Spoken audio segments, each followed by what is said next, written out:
We've been talking about the cost of living crisis now for well over a year and the effect it has had, particularly when it comes to food and going to the supermarket. We've all seen the price of our shopping absolutely skyrocket, haven't we? So how's it affected your budget? Morrisons has become the latest supermarket to promise to price its products in line with Lidl and Aldi. Now, it comes as the big supermarkets are trying to win back customers from budget challengers like these. Joining us now to discuss this, the business expert, Zoe Whitman. I'm saying to you, Zoe, I saw Sainsbury's advert promising the same thing over the weekend.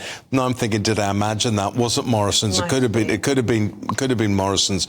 But the point is, the idea that Lidl and Aldi would be seen as inferior products and also rounds is long over, is it not? Yeah, I think you've got to accept that they're not challengers anymore. They used to be a big four supermarkets, and now it's very clear that there are 6 competitors there, and, Morrisons have to think about their market share. Yeah, and so what is Morrisons promising to do? Because they're not going to be price matching Aldi and Lidl on all of their products, and they're going to be checking them a couple of weeks, but it's just a tiny fraction, really, of what they offer. Yeah, I suppose you've got to think a big supermarket chain like Morrisons are stocking tens of thousands of brands, whereas Lidl or Aldi, if you go into a Lidl or an Aldi, you'll look on the store and you'll see probably 2. You'll see a brand and then you'll see their own version. So they've got, a smaller range.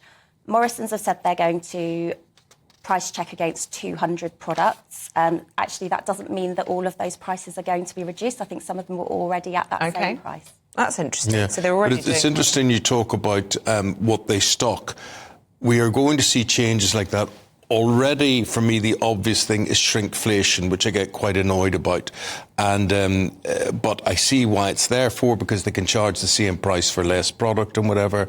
But when you talk about the range that is available, obviously now supermarkets are just going to have to look at the choice that they offer. And maybe thinking about the merchandising, where do you position things so that you get the attention of the customer on the product that's going to show that, yes, we are very conscious of your budget at the moment.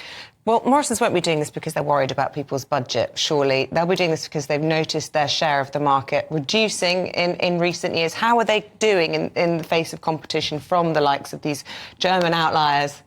So they have lost market share over the past few years, and you've seen Morrisons' percentage has gone down 3 or 4% over the last few years, whereas Lidl and Aldi really have increased their market share significantly. Interesting. Right, so how is this going to play out with Sainsbury's, with Waitrose, with whatever? Did they have to take notice as well? I think so. I mean, Asda did this last month, and we'd expect the other supermarkets to follow suit. It's an interesting space then, isn't it, the world of supermarkets at the moment? Just as inflation's kind of coming down, people are finally seeing some of this as being passed on to them, and quite right too, because everybody's just finding that at the end of the month, their money's just not going as far as it used to. Does this mean a squeeze on producers, farmers, for instance? It's a good question, isn't it? Someone somewhere is going to suffer this. Is it that the supermarkets are going to see this in their profit margins, or is it that it's going to be passed on? We don't know. What's your view of shrinkflation?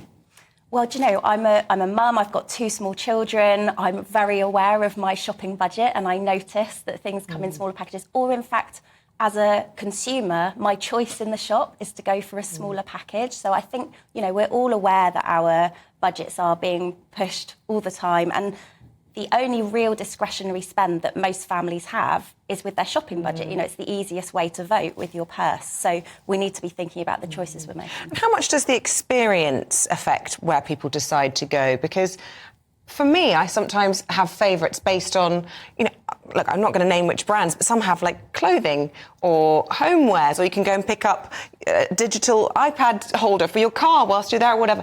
It's not just about the food that's on offer. I sometimes like a bit of an experience when I go to the supermarket. Do people factor that into their decision? So I think we've got to think of the market in 2 very distinct sections. So we've got people who are feeling the squeeze, but they still are going to be loyal to the brands, the supermarkets that they've been going to, because they enjoy someone bringing them a trolley or, that kind of customer service and the choice as well. Whereas the people who are really pressed at the moment, who need to watch the pennies, they probably are going to be voting by spending their money in a different store. Okay. Zoe, appreciate it. Thank you very much indeed. Zoe Whitman is a business expert, and we're talking about the price of your shopping basket. If you've got a view and opinion on that, gbviews@gbnews.com.